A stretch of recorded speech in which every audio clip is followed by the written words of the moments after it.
एक सज्जन ने मुझे चिट्ठी लिख कर दी, ऐसे ही जैसे ये चिट्ठी आई है कि साहब वो मैं कल आया था, आपने राम और भरत के प्रेम के विषय में बताया और मेरे सगे भाई साहब जो है वह हिम्मतनगर गुजरात में रहते हैं और मेरा उनसे 25-30 साल से संपत्ति विवाद चल रहा है। ना मैं उनके बच्चों की शादी में गया ना वो मेरे शादी में आए, पर कल रात सुन के मैं बहुत रोया। अब कल जब आपका कार्यक्रम समाप्त हो जाएगा तो मैंने दोनों बेटों को बहुओं को लेकर मैं जा रहा हूं हिम्मतनगर और संपत्ति के और अदालत के सारे कागज लेकर उनके चरणों में रख दूंगा और कह दूंगा भैया जो आप जाने करिए, बस मुझे माफ कर दीजिए, मुझे चरणों में स्थान दीजिए। मुझे लगता है कि यही आपका पारिश्रमिक है, यही आपका प्रतिफल है।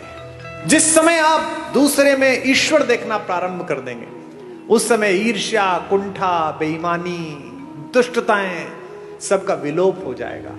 और ये पृथ्वी इसीलिए बची हुई है अभी तक भी कि इसमें अच्छे लोगों का प्रतिशत ज्यादा है, बुरे लोगों का प्रतिशत कम है। हमारे एक शायर का शेर है कि दुनिया नफरतों की आखिरी स्टेज पर है, इलाज इसका मोहब्बत के सिवा कुछ भी नहीं। ये दोनों भाई थे, यूक्रेन और रूस, एक दूसरे के खून के प्यासे हैं, निरपराध लोगों को मार रहे हैं। और मरवा कौन रहा है?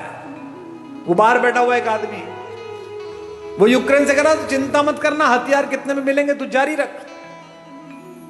ऐसे बहुत लोग मिलेंगे आपके परिवार में बाहर खड़े हुए जो आपके बच्चों को, आपकी बेटियों को, आपके बेटों को आपको सिखाएंगे कि घर में लड़ाई है, जारी रख, मैं तेरे साथ खड़ा हूं। वो अपने साथ खड़े, आपके साथ नहीं खड़े हुए।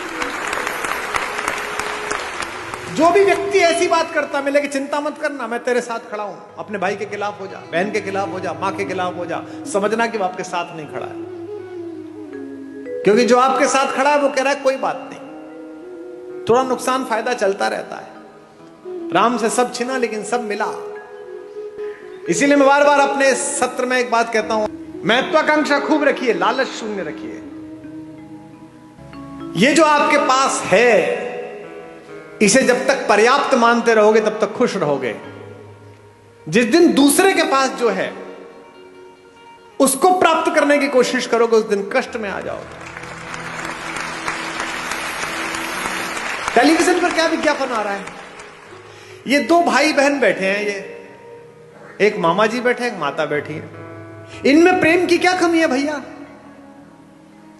2 शताब्दी से ज्यादा का प्रेम है दोनों का एक दूसरे से, भैया बहन का। हमको क्या सिखाया जा रहा है? रक्षाबंधन से 5 दिन पहले एक डायमंड की कंपनी आती है, वो कहती है इस रक्षाबंधन बहन को ये हीरा दे दो। हमको क्या सिखाया जा रहा है? करवा चौथ पर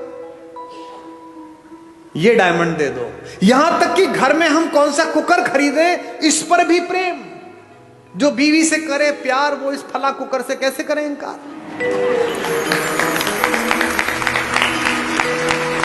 यानी जिनके घर में वो कुकर नहीं आता वो अपनी पत्नी से प्रेम नहीं करते। मेरे घर में शुरू में कुकर नहीं था तो मेरे पिता ने मेरी मां से प्रेम नहीं किया। कैसी मूर्खतापूर्ण बात है। साधनों से अगर प्रेम होता, अगर साधन प्रेम का प्रतीक होते तो राम पिछड़ जाते, रावण जीत जाता।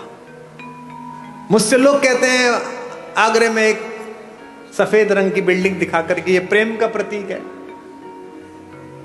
इसे प्रेम का प्रतीक बताते हो? ये प्रेम का प्रतीक है?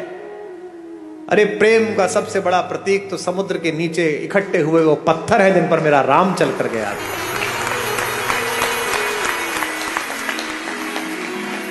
राम ने कहा है ऐसी की तैसी इस पर्वत की, ऐसी की तैसी इस समुद्र की।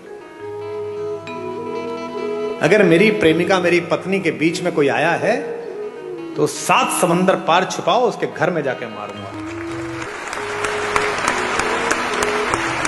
ये प्रेम है, इसे प्यार कहते हैं। प्रेम साधन पर कैसे निर्भर हो गया?